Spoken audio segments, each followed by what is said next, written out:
Hello friends. Hello friends.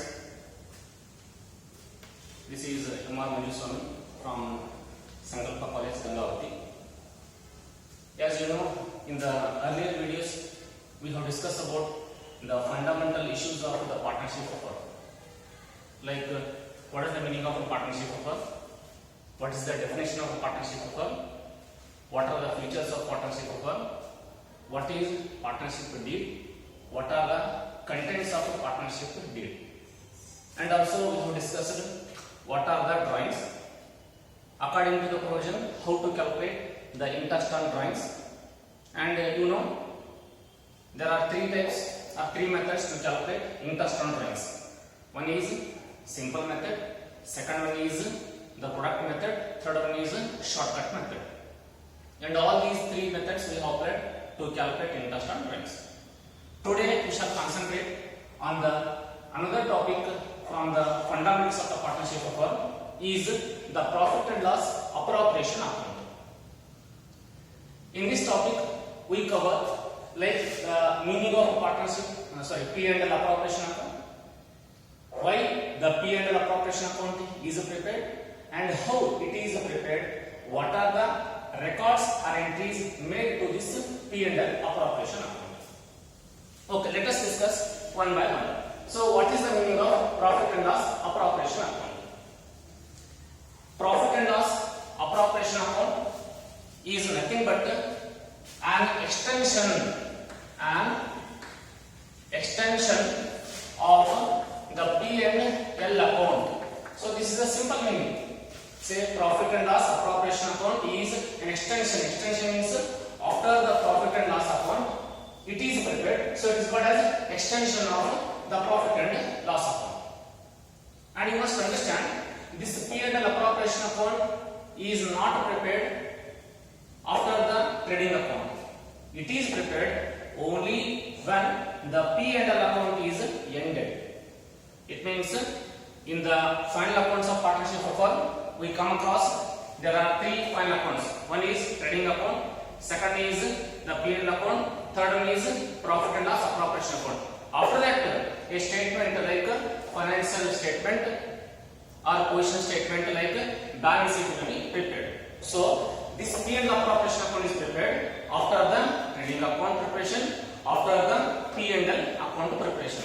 So therefore it is called adjustment account. The profit and loss appropriation account is also called as the profit and loss adjustment account. Okay. The next question is why it is to prepare, what is the necessary to prepare the P&L appropriation account. See, trading account is prepared to find out the trading result. The profit and loss account is prepared to find out the net result. So why should we prepare this P&L appropriation account? The question may arise. The answer is very simple. See, profit and loss appropriation. Appropriation is distribution.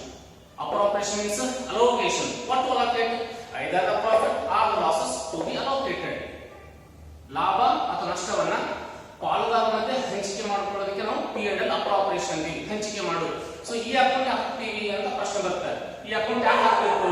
ಈ account ಯಾಕೆ ಹಾಕಬೇಕು ಅಂತಂದ್ರೆ ಪಾಲುದಾರರ ಮಧ್ಯೆ ಸಂಸ್ಥೆಯಲ್ಲಿ ಆದಂತ ಲಾಭವನ್ನ ಹೇಗೆ ಹಂಚಿಕೊಂಡ್ರು ಅಂತ ತಿಳ್ಕೊಳ್ಳೋಗೋಸ್ಕರನೇ ಈ ಅಕೌಂಟ್ ಅನ್ನು ಹಾಕ್ತೀವಿ.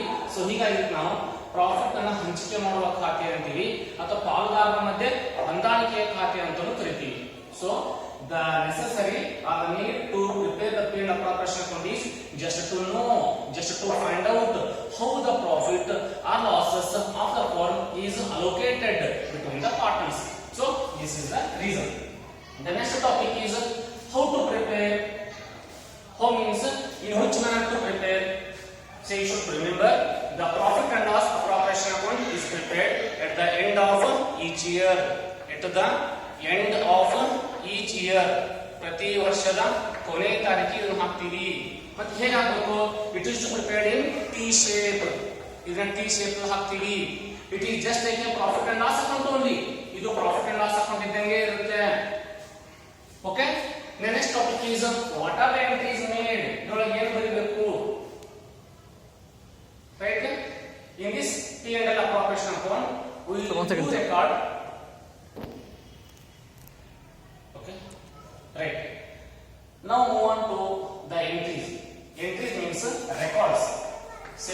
what are the records to be made in this P&L appropriation account. I told you the P&L appropriation account is prepared in T shape. It means debit side, left hand side, credit side, right hand side. What are the entries to record on the debit side and credit side? See, the records are very simple because either the profit or loss of the firm should be allocated only between the partners only. See how the profit is taken over by the partners and how partners have contributed towards the income of the partnership firm. Only these two entries will be recorded. Credit side, incomes issued from the partners. Debit side, amount taken over by the firm to the partners. So these are the only two records. Okay, let us discuss what are the records. Okay, in the P&L appropriation account, it records only interest on capital. Debit side records only interest on capitals. It records salary to the partners. If any salary paid to partners, it will record on the debit side. If any bonus paid to the partners, it will record on the debit side. If any remuneration paid to the partners, again it will record on the debit side. If any commission paid to the partners, it will record. If any interest on partners loan, if any loan taken from the partners and interest is paid to the partners, it will be recorded. So these are the maximum number of records to be made on the debit side. ಇನ್ನೊಂದ್ಸರಿ check ಮಾಡ್ಕೊಡ್ರಿ. Debit side profit and loss appropriation account debit side record ಮಾಡ್ತೀವಿ. Debit side ಒಂದು ಪಾಲುದಾರರು ಹಾಕಿದಂತ ಬಂಡವಾಳದ ಮೇಲೆ ಏನಾದ್ರು ಬಡ್ಡಿ ಕೊಟ್ರೆ ಕ್ಯಾಪಿಟಲ್ಸ್. ಎರಡನೇದು ಯಾವ್ದಾದ್ರು ಪಾಲುದಾರ ಸಂಸ್ಥೆಗೋಸ್ಕರ ಕೆಲಸ ಮಾಡಿದ್ರೆ, ಸಂಸ್ಥೆ ಅಭಿವೃದ್ಧಿಗೋಸ್ಕರ ಏನಾದ್ರು ಶ್ರಮ ವಹಿಸಿದ್ರೆ ಅಥವಾ ಸಂಸ್ಥೆಯಲ್ಲಿ ಅವನೇನಾದ್ರು ಕಾರ್ಯ ನಿರ್ವಹಿಸ್ತಾ ಇದ್ರೆ ಅವನ ಕಾರ್ಯಕ್ಕೆ, ಅವನ ಶ್ರಮಕ್ಕೆ, ಅವನ ಕರ್ತವ್ಯಕ್ಕೆ ಏನಾದ್ರು ಸಂಬಳವನ್ನು ಕೊಟ್ರೆ ಅಥವಾ ಪಾಲುದಾರನಿಗೆ ಬೋನಸ್ ಅನ್ನು ಕೊಟ್ರೆ, ಪಾಲುದಾರನಿಗೆ ಏನಾದ್ರು ಸಂಭಾವನೆಯನ್ನು ಕೊಟ್ರೆ, ಪಾಲುದಾರನಿಗೆ ಏನಾದ್ರು ದಲ್ಲಾಳಿಯನ್ನು ಕೊಟ್ರೆ, ಹಾಗೇನೆ ಪಾಲುದಾರನಿಗೆ ಏನಾದ್ರು ಸಾಲವನ್ನು ಪಡೆದ್ರೆ ಆ ಸಾಲಕ್ಕೆ ಪಾವತಿಯಾಗಿ ಬಡ್ಡಿಯನ್ನು ಏನಾದ್ರು ಕೊಟ್ಟಿದ್ರೆ ಅದನ್ನು ಕೂಡ ನಾವು ಡೆಬಿಟ್ ಸೈಡ್ ರೆಕಾರ್ಡ್ ಮಾಡ್ತೀವಿ. ಸೊ ಇನ್ನೊಂದ್ಸರಿ ಚೆಕ್ ಮಾಡ್ಕೊಡ್ರಿ. ಒಂದು ಇಂಟ್ರೆಸ್ಟ್ ಆನ್ ಕ್ಯಾಪಿಟಲ್, ಎರಡು ಸಾಲರಿ ಟು ಪಾರ್ಟ್ನರ್ಸ್, ಮೂರು ಬೋನಸ್ ಟು ಪಾರ್ಟ್ನರ್ಸ್, ನಾಲ್ಕು ರೆಮ್ಯುನರೇಷನ್ ಟು ಪಾರ್ಟ್ನರ್ಸ್, ಐದು commission to partners, maximum number. Second 6 one is interest on partners loan. ಇನ್ನು ಕ್ರೆಡಿಟ್ ಸೈಡ್ ಲೆಕ್ಕ ಮಾಡ್ತೀವಿ. ಕ್ರೆಡಿಟ್ ಸೈಡ್ ಓನ್ಲಿ 2 entries, ಎರಡೇ ಎಂಟ್ರಿ. ಏನು, ಒಂದು ಪ್ರಾಫಿಟ್ ಅಂಡ್ ಲಾಸ್ ಅಕೌಂಟ್ ನಲ್ಲಿ ಏನ್ ಲಾಭ ಆಗಿರುತ್ತೆ ಅದನ್ನ ಕ್ರೆಡಿಟ್ ಸೈಡ್ ತಗೊಂಡ್ ಬರ್ತೀವಿ. ಅದಕ್ಕೆ ನಾವು net profit from the P&L account ಅಂತ ಕರಿತೀವಿ. P&L ಅಕೌಂಟ್ ಹಾಕ್ತೀವಿ, ಡೆಬಿಟ್ ಸೈಡ್ ನೆಟ್ ಪ್ರಾಫಿಟ್ ಇರುತ್ತೆ. ಆ ನೆಟ್ ಪ್ರಾಫಿಟ್ ಅಲ್ಲಿ ಕ್ಯಾರಿ ಓವರ್ ಮಾಡ್ತೀವಿ. ಅದಕ್ಕೆ credit side profit and loss account profit ಇದ್ರೆ, ಸಪೋಸ್ ಲಾಸ್ ಇದ್ರೆ ಡೆಬಿಟ್ ಸೈಡ್ ಲೆಕ್ಕ ಮಾಡ್ತೀವಿ. And second one is interest on drawings. Suppose ಯಾವುದಾದ್ರೂ ಒಬ್ಬ ಪಾಲುದಾರ ಸಂಸ್ಥೆಯಿಂದ ಸ್ವಂತ ಬಳಕೆಗಾಗಿ ಹಣವನ್ನು ಬಳಸಿದ್ರೆ ಅದಕ್ಕೆ ನಾವು ಡ್ರಾಯಿಂಗ್ಸ್ ಅಂತೀವಿ. ಆ ಡ್ರಾಯಿಂಗ್ಸ್ ಮೇಲೆ ಬಡ್ಡಿಯನ್ನು ಏನಾದರೂ ಪಾಲುದಾರರಿಂದ ವಸೂಲಿ ಮಾಡಿದ್ರೆ ಅದನ್ನ ಕ್ರೆಡಿಟ್ ಸೈಡ್ ಮಾಡ್ತೀವಿ. Interest on drawings. Okay, this is credit side, this is debit side. ಇಷ್ಟು ಎಂಟ್ರಿ ಬಿಟ್ರೆ ಏನೂ ಇರಂಗಿಲ್ಲ. ಸೊ ಇದು 6 marks ಗೆ ಕೇಳುವಂತ ಒಂದು ಪ್ರಶ್ನೆ. So prepare the P&L appropriation account ಅಥವಾ prepare the P&L adjustment account ಅಂತ ಕೇಳಬಹುದು. ಸೊ ಇಷ್ಟು ಮ್ಯಾಕ್ಸಿಮಮ್ ನಂಬರ್ಸ್ ಆಫ್ ರೆಕಾರ್ಡ್ಸ್ ಅನ್ನ ಈ P&L ಅಪ್ರಾಪರೇಷನ್ ಅಕೌಂಟ್ ಅಲ್ಲಿ ಬರೆಯಬಹುದು. Okay, fast. Let us discuss one more topic. In practical oriented question, you may be asked one question. Prepare the profit and loss appropriation account of a partnership firm with 5 imaginary figures. POQ question, 5 marks ಒಂದು question ಕೇಳ್ತಾನೆ. Profit and loss appropriation account ನ 5 imaginary figure ಹಾಕಿ prepare ಮಾಡು ಅಂತ ಕೇಳ್ತಾನೆ. So 5 entry ಇದ್ರೆ ಸಾಕು, 5 marks ಬರುತ್ತೆ. ಪ್ರತಿಯೊಂದು ಎಂಟ್ರಿಗೆ 1 ಮಾರ್ಕ್ಸ್ ಇರ್ತಾನೆ. ಇದು ಫಾರ್ಮೆಟ್. ಇದು ಇದೇ ಮಾದರಿಯಲ್ಲಿ 6 ಮಾರ್ಕ್ಸ್ ಗೆ ಒಂದು ಕ್ವೆಶ್ಚನ್ ಬರಬಹುದು. ಇದೇ ಮಾದರಿಯನ್ನ 5 ಮಾರ್ಕ್ಸ್ ಗೆ POQ ಕ್ವೆಶ್ಚನ್ ಕೇಳಬಹುದು. ಓಕೆ, ಇದು format. Debit side, this is debit side. First column particulars, ಇದು inner column details column, last one is amount column. Credit side particulars, inner column or details column, and last one is amount column. Okay, ಏನ್ record ಮಾಡ್ತೀವಿ? So ಆಗಲೇ ಹೇಳಿದ ಹಾಗೆ ಏನ್ records ಅದನ್ನ T form record ಮಾಡ್ತೀವಿ. Okay, debit side check ಮಾಡಬೇಕು, credit side check ಮಾಡಬೇಕು. Okay, let us know what are the entries. Okay, credit side, first one is by profit and loss account. So net profit question paper ಅಲ್ಲಿ ಕೊಟ್ಟಿರ್ತಾನೆ, ಅದನ್ನ ನಾವು entry ಮಾಡಬೇಕು. ಅಥವಾ format prepare ಮಾಡಿದ್ರೆ ನೀವು ಫಾರ್ಮೆಟ್ ಹಾಕೋಬೇಕು. Okay, profit and loss account, net profit ಒಂದು. ಇನ್ನು ಎರಡನೇ ಎಂಟ್ರಿ ಏನು? By interest on drawings. Interest on drawings, ಯಾವ್ದಾದ್ರು ಪಾರ್ಟ್ನರ್ ಅಮೌಂಟ್ ಡ್ರಾ ಮಾಡಿದ್ರೆ ಆ ಡ್ರಾ ಮಾಡಿದ ಅಮೌಂಟ್ ಬರೀಬಾರ್ದು. ನೀವು ಕ್ವಶನ್ ಕನ್ಫ್ಯೂಸ್ ಮಾಡಿದ್ರೆ ಏನ್ ಮಾಡ್ತಾರೆ, ಡ್ರಾಯಿಂಗ್ಸ್ ಕೊಡ್ತಾನೆ, ಇಂಟ್ರೆಸ್ಟ್ ಆನ್ ಡ್ರಾಯಿಂಗ್ಸ್ ಕೊಡ್ತಾನೆ. Don't record drawings, here should record only interest on drawings. ನಿಮಗೆ ಕನ್ಫ್ಯೂಸ್ ಮಾಡಲಿ, ನೀವು ತಪ್ಪಾಗಲಿ ಅಂತಾನೆ ಉದ್ದೇಶಪೂರ್ವಕವಾಗಿ ಡ್ರಾಯಿಂಗ್ಸ್ ಕೊಡ್ತಾನೆ. Don't record drawings, record only interest on drawings. Okay, ಒಂದು ಎಕ್ಸಾಂಪಲ್ ತಗೋತಾರೆ ನೀವು. ಎ ಮತ್ತು ಬಿ ಇಬ್ರು ಪಾರ್ಟ್ನರ್ಸ್ ಇದ್ದಾರೆ. ಓಕೆ, ಎ ಬಿ ಇಬ್ರು ಡ್ರಾ ಮಾಡಿದ್ದಾರೆ, ಅದರ ಮೇಲೆ ಬಡ್ಡಿ ಕ್ಯಾಲ್ಕುಲೇಟ್ ಮಾಡಬೇಕು. Okay, A interest on drawings and B interest on drawings total ಮಾಡಿ ಔಟರ್ ಕಾಲಮ್ ಬರೀಬೇಕು. So total drawings of A and B.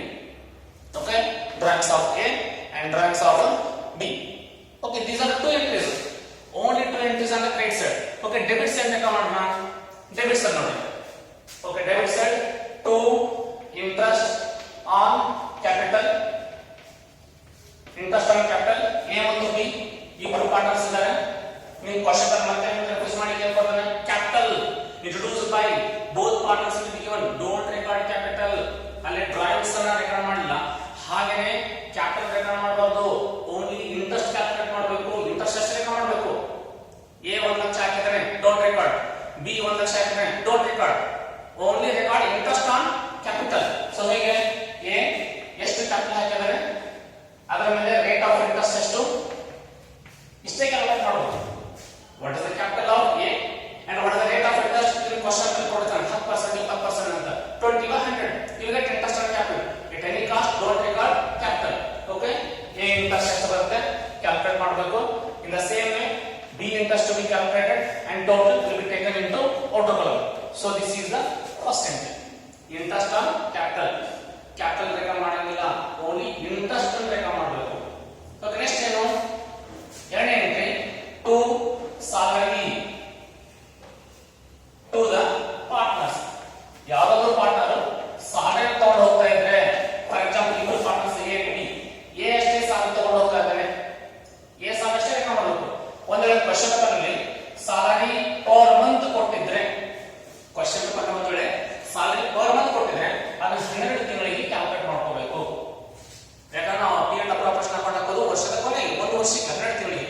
So ಹೀಗಾಗಿ salary per month question paper available ಇದ್ರೆ you should convert it for 12 months, you get the salary for 12 months for 1 year salary. Okay, next one is to commission to partner.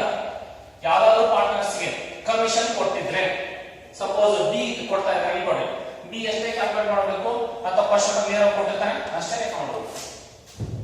ಹೀಗೇನೆ ಏನಾದರೂ remuneration to partners ಕೊಟ್ಟಿದ್ರೆ, bonus to partners ಕೊಟ್ಟಿದ್ರೆ ಅದನ್ನ to bonus to partners ಅಂತ ಬರೀಬೇಕು, to remuneration to partners ಅಂತ ಬರೀಬೇಕು. Suppose interest on say loan taken from partners ಅದನ್ನು ಕೊಟ್ಟಿದ್ರೆ ಅದನ್ನು ಕೂಡ to interest on partner loan ಅಂತ ಬರೀಬೇಕು, ಕ್ಯಾಲ್ಕುಲೇಟ್ ಮಾಡಬೇಕು. ಸೊ ಇವು maximum entry. Okay, credit side entry, debit side 3 entry. Account close ಮಾಡಬೇಕು. Always there will be more on the credit side, of course 99% there will be more balance on the credit side, there is a more profit. Okay, credit side total ತಗೋತೀನಿ, debit side ಈ amount ಅನ್ನು, ಈ ಮೂರು amount ಅನ್ನು minus ಮಾಡ್ತೀನಿ. So again we will get the profit. ಅಂದ್ರೆ profit and loss account ಅಲ್ಲಿ ಇಷ್ಟು ಪ್ರಾಫಿಟ್ ಇತ್ತು ಮತ್ತು